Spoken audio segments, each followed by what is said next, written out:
So one of my favorite things to do when I meet other herb nerds, when I meet other people who are engaged in one way or another in working with plants, is to ask them their story. How did you become fascinated by the plants? Or how did the plants get your attention? Because if you think about it, many of us, not all of us, but many of us live in cultures where the focus of everything is on the human, right? Humans are always the biggest, loudest, most important, or only person in the room.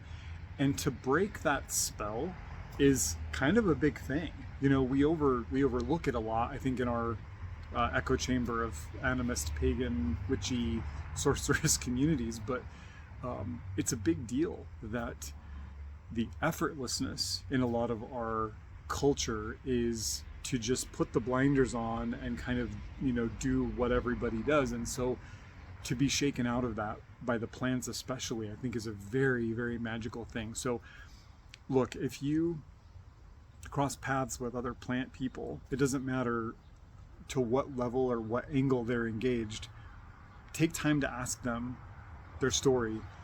The stories are always good, and there's always a story. Sometimes people don't even realize they have a story, and I don't tell mine very much because I usually am really fascinated to ask other people theirs, but a few folks have asked recently. So this week I'm going to share a little bit about my story with you, specifically my trajectory of getting from where all of this started for me to the completely crazy fact that I'm on this side of the camera. Like, it's a unexpected twists and turns, as the plant spirit path tends to be labyrinthine in nature, right? So we wander through the forest and twists and turns and circling back and switchbacks and all of that, and I've definitely had my fair share. So there are a lot of different places where I could begin. I'm not going to begin from the beginning because there's stuff in there that I don't want to talk about here, but I will begin with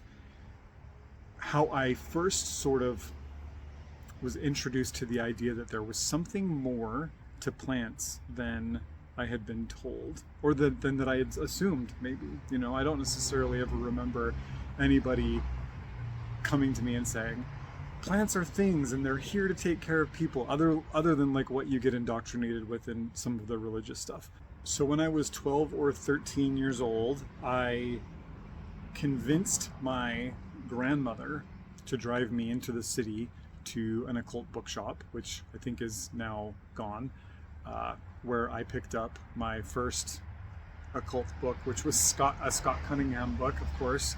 And a little sidebar here, lots of people want to have opinions about these people who were writing in the 70s and 80s and 90s, and it's just ridiculous to me to think that in 2024, with the ease of access of information and things traveling at the speed of light, that we are so worried about judging how books in the 70s and 80s and 90s were written, or what was said, or what was left out. It's really none of our business anymore. We have to see these people as our spiritual ancestors, as our elders. Did they do everything perfect? No. Are we doing things perfect now? No. So when I see people come for Scott Cunningham or anybody else as being basic or shallow or leaving out the good stuff, if he would have dumped everything that I'm confident he knew and experienced into one of his books, none of us would have engaged. It would never have stuck the way that it stuck. So let it be what it is. There's something missing in the world these days, which is, reading comprehension, that we should be able to read something and discern whether or not that thing was written for us. And if it was, we can take it in. And if it wasn't, we should not have opinions about it. If it was written for someone else or someone else or somewhere else, you can, appreciate it and take what you can from it, but withhold opinions, I think, is a smart thing. So, sidebar over. That was the first time that I had ever seen anybody talk about plants in a way that went beyond them just being things that existed in the world. I was raised in a house that gardened. We always had beautiful vegetable gardens, beautiful flowers. It was very, very important in my home. But they were always just things, and the mystery of their cycles and their growth and their provenance and their kinship was totally lost on me. But picking up that book and hearing or reading Scott talk about plants having virtues, having magical powers, having the ability to not just be beautiful to the human eye or be delicious to the human palate or be fragrant to the human nose, but that they had their own virtues, their own personality. He didn't really talk about it in a truly animistic way. I think he actually started that book by saying equating witchcraft with shamanism, which I also disagree with. I would equate witchcraft with witchcraft and sorcery with shamanism. But it was the first time that I had ever heard anybody expand on plants that way. And that's about as far as it went for me. I was fascinated. I thought it was cool. I knew some of the plants that were being discussed, but most of it right over my head.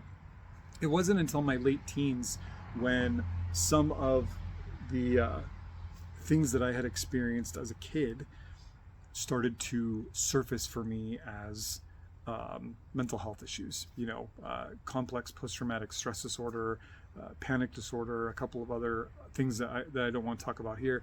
All of that kind of came flooding in my late teens. And my first reaction was to do what you're supposed to do, was to go see a psychiatrist, to go see a therapist, to go do all of the things. And while this has not been my experience always, at that time in my life, my experience was being completely mistreated and inappropriately treated and inappropriately served by the people that I was working with. And, the sad thing is that one person I was working with at that time was purported to be like a leading, national expert in PTSD, and who I was and how I showed up became more the issue than those things. And so,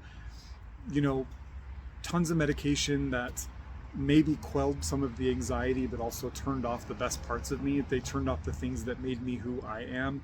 And so it didn't work for me.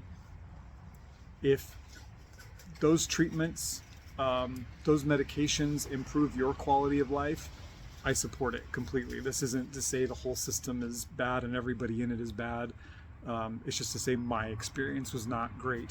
And so I came to herbs, sort of that first personal deep connection, out of desperation, out of being in the lowest place that I've ever been, being completely shredded, torn apart. There was really not much left of me. And the plants built me back up. They put me back together in a way that I still experienced all the feelings. I still had all of the disharmonies and still had all the issues that I needed to work through and still work through. But I was put back together in a way that changed me fundamentally. And it required me being driven to the plants out of desperation, out of trying every possible thing, changing my diet, exercise, meditation, all the pharmaceuticals, all the therapies, holding my breath, not holding, all the things, right?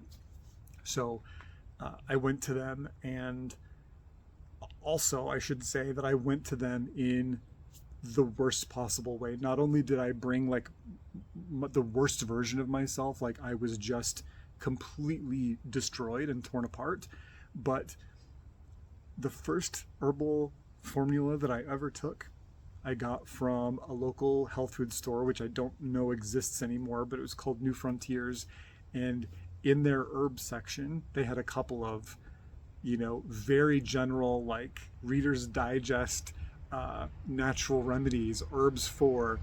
And I remember, store copy, looking up what herbs do I take for these three things, and getting those herbs and taking them. It was the most base reductionist allopathic thing, but I was still welcome, right? So this is why I say we should do better than that, but that method is what brings people in so often, and then we get to go deeper. So that's really how it started, because the plants in that moment, in that time, gave me myself back, right? Because there really wasn't a lot left, other than like enough hope, right? Enough hope to like try to figure something out, to try to get back into my body and re-inhabit this world and figure out what the hell was happening. I was in a long-term phase of, you know, spiritual dissociation, just kind of, again, and just kind of been torn apart. You know, I was just kind of a shell of a person. So that's where it started, and it wasn't until a few years later that I was spending time in a Hindu temple and was introduced to Tulsi Devi, was introduced to that plant. And one of the priests who was in service at that particular temple sat down and told me the stories, and we did some mantra work and made offerings, and it was like the third step of like, oh, I'm in the presence of a person. And it was a truly like awakening moment for me, a path opening moment for me that was facilitated by this particular priest, Padasevanam. I'll always remember him. This was in 1999, and Tulsi Devi, Holy Basil, right? And that's where it officially started. That's where I fully went off the deep end with the, with the plants. And from there, got really into folklore and herbal magic and occult botany, like anything I could get my hands on. All of the rituals, all of the magic I was doing was somehow wrapped up in plants. I still had no clue what was going on. I look back at my journal entries from that time and I'm just like, oh, it's so cringy. It's so cringy, right?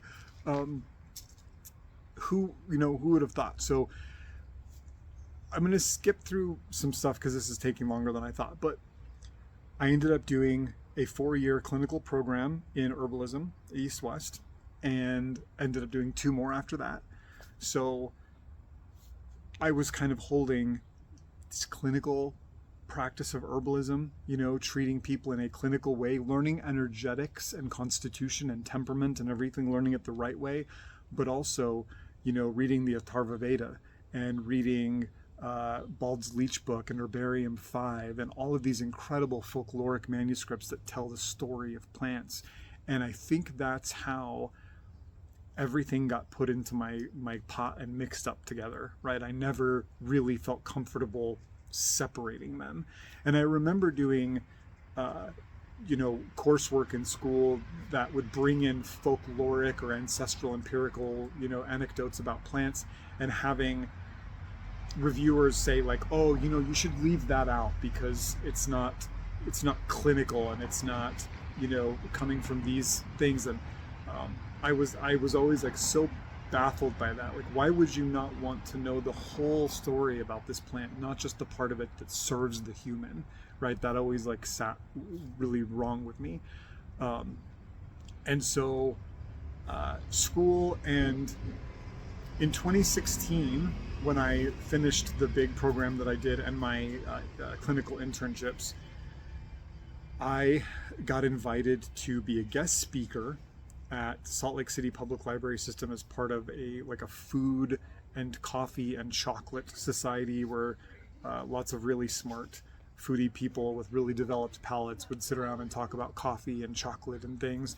And they wanted me to come talk about tea. I didn't have any community at that point. There wasn't an herb shop here. There were a couple of herbalists in the state, but not close to me, or ones that weren't really doing anything. I didn't live in a place where you could like go on herb walks where there were like elder herbalists teaching classes or doing plant work. So I kind of was just on my own, which is why so much of, you know, even though I have a very good, incredible formal education, tons of what I do is I'm self-taught, right? So I respect both the things. So I thought, well, if I go do this, maybe I'm going to tease some people out of the woodwork. Maybe I'm going to find some people who want to nerd out about the stuff that I nerd out about.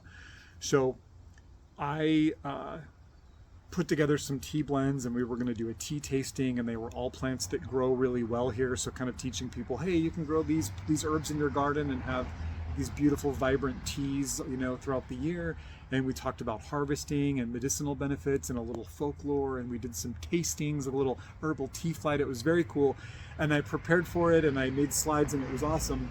And I showed up. I did not know what 165 people looked like in an auditorium.